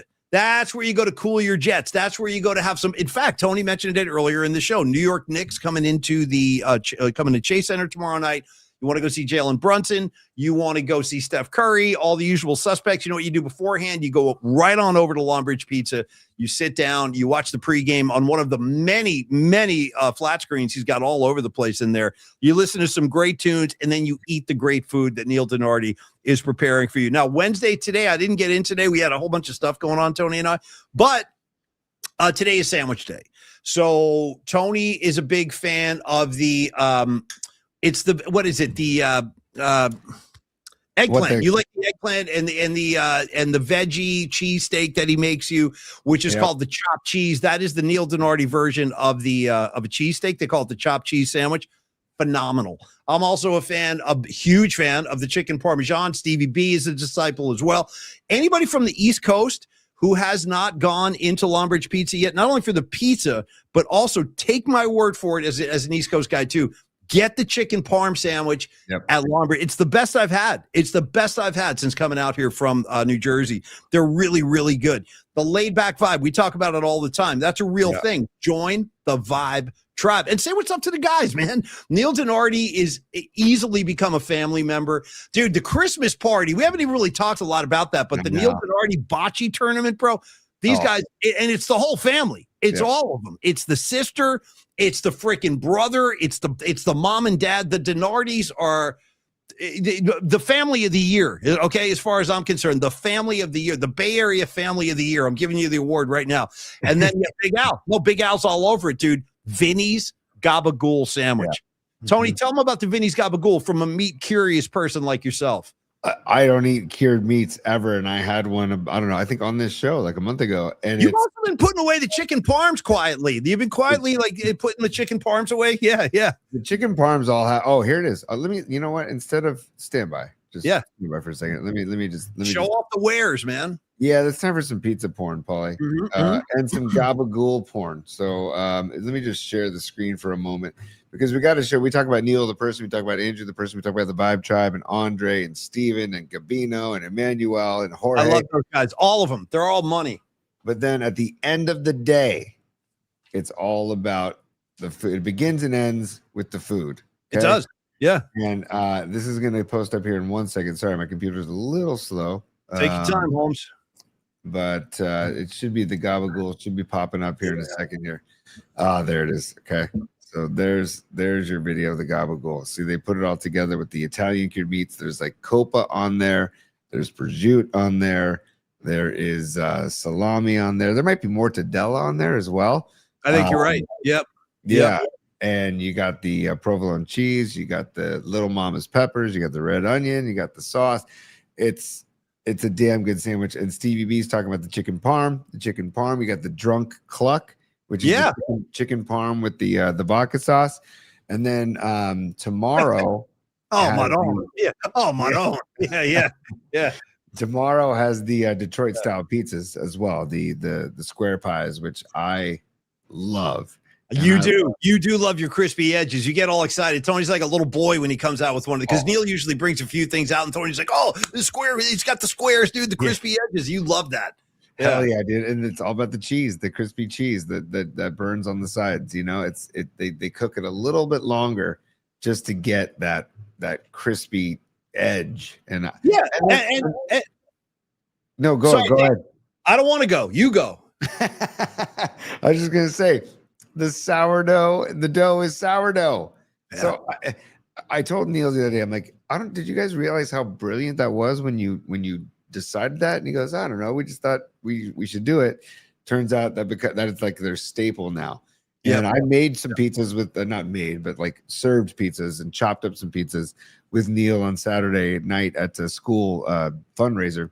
And it was so much fun, but also if I worked at Longbridge, I think I'd gain about 100 pounds, dude. Oh, dude, I'd be in sweatpants every day of the year. Sweatpants, easy fitting clothes. Yeah, I would never survive working in a pizza place like that. I'd be a blimp. I really would. I'd balloon up, dude. Here's the square. There's the square right there. That's a pepperoni square right there. I like the Sophia square. But if you're going to Nick's Dubs tomorrow night, go into Longbridge before the game. Get an ice cold local beer from Cellar Maker or Bear Bottle or Original Pattern or Russian River, and then have some of that Detroit style square pizzas. They also have the full menu available as well. But Thursdays they do the special Detroit style pizzas that we freaking love. So how about this from FN901? You can also get the square slices from Longbridge at Sharp Park Tap Room in Pacifica. Great knowledge, FN901. And by the way, good to see you, buddy. Hope all is well. And that's a great boon for the people down there in Pacifica. By the way, Tony and I kind of closet Pacifica heads. Yes. If Tony and I ever need to move into a house together, which easily could happen, like sooner than later. I mean, trust me, we're both minutes away. We could wind up in Pacifica. That could be where we set up our whole pad. Oh, dude, Paulie and I, we used to joke about that all the time. Like, hey, man, maybe me and you should just get a pad. Well, you know what, though? Sometimes it's not that much of a joke. Sometimes there's more seriousness to it than others. You know what I mean? And right now, somehow it feels like that is something that could happen. All right. Hey, Paulie, hold on. Yeah. On that note, and Neil Donardi would appreciate this, too. We would all like to be able to live an uncluttered life, a simple life, a good life. That's all. That's all I'm looking for. A good life, a simple life, an uncluttered effing life. Yeah, that's for Jerry, for Phil, for Bobby, a reprise. Stand by. We would all like to be able to live an uncluttered life, a simple life, a good life. That's all. Yeah, I saw somebody made some artwork on Twitter. I saw it's like an illustration of Jerry pulling Bobby up into heaven, like Bobby's hold. Have you seen that one going around? Bobby's holding his hand up and like Jerry's like pulling him up the stairs into heaven. Yeah. Anyway, get on down to Lawbridge Pizza. Try the Polymac particle pie too. I love that one. I told Neil I probably got to branch out because I always get one of those, but soon I will try something new. The Sophia is great. The Nico's great. Join the Vibe Tribe. Get on down. It's in the Dog Patch. If you haven't been yet, I don't know what you guys are waiting for. 2347 3rd Street, right down the road from Chase. You can easily have a pregame meal and then just walk over to the game. Tony and I have done it a bunch of times. Okay, Tony. Sorry, Paulie, I apologize. I didn't put us in the oven. Let me just put us in the oven for a second. Well, you're putting us in the oven, but we're about to end the show, so we'll say goodbye. But I couldn't let the show go without getting into the oven, but I wanted to reiterate longbridgepizza.com. Make your order on Longbridge Pizza. You see that kid right there? You deliver mail to that kid's house. He's like, yeah. He goes, let me tell you what, if one more letter from that school goes to that kid's house, into the effing oven, you're going to go. And Tony, don't make me have to do that. Shout out Goodfellas. Shout out Marty Scorsese. Hey, PMP Familia, we freaking love you. Dom, Big Al, Noemi, Rags, Low Steve. What's up, Low Steve? Didn't get enough of you tonight. All of you guys, Stevie B, you guys know how it goes. We got John Joseph. I don't have enough time to list everybody. Miriam, my dear, great to see you too. NorCal Refrigeration, Onward and Upward, brother Miguel, Centaur, the whole gang. We freaking love you. We'll be back doing it again tomorrow and Escobar. Last thing, this will be the last super of the night right here. Give Escobar, he threw a super sticker at us, so thank you for that. Escobar, I have a treat for you tomorrow. You got to watch the show. We're going to unveil something for you. You're going to love this. It's right up your alley. Nice. Tony, the thing I sent you before, I don't want to reveal it. Yeah, with the cake and everything. Okay. Yeah. Tomorrow we can reveal that. I also want to give people love over on Instagram Live for checking in. I see David Drutz over there. I see RC Davis, the man who makes Warriors basketball on the radio happen. Yeah. I see Danimals. I see Niner Greg over there, Raider Nate. I see Linda FPG. I see Baysman 1974. I see a bunch of y'all checking in on Instagram Live. Thank you so much for checking this out over there. Again, the audio versions are on Spotify and Apple Podcasts. Again, if you missed anything of our show, YouTube at Polymax Particles.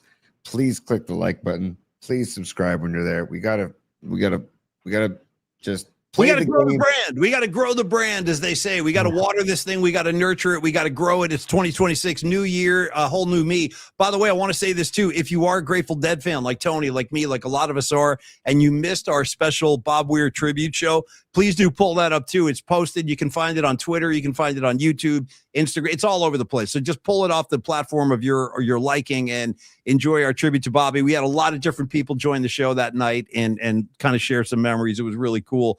All right, Tony, that's it, dude. Give me some David Lee, give me some bass, and we'll let everybody go home and do their thing. Give me some bass. That was nice. Yeah. I love it. Yeah, stand by. Let's do this first. Business hours are over, baby. It's business. It's business time.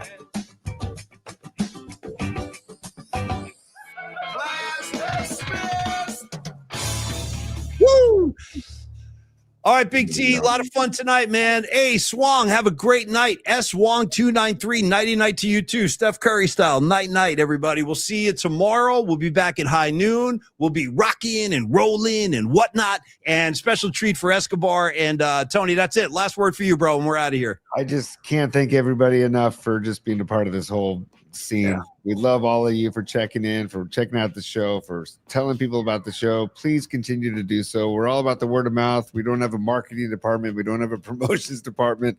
It's Paulie and I. It's Don Peralta. It's Patty from Napa. It's Los D. It's our great partners, Dr. Matt Young, Longbridge Pizza. It takes a village, and we've got this village. And thank you all for really helping us out. And hopefully you're enjoying the show. And hope you guys have a great night. Tomorrow, high noon, P.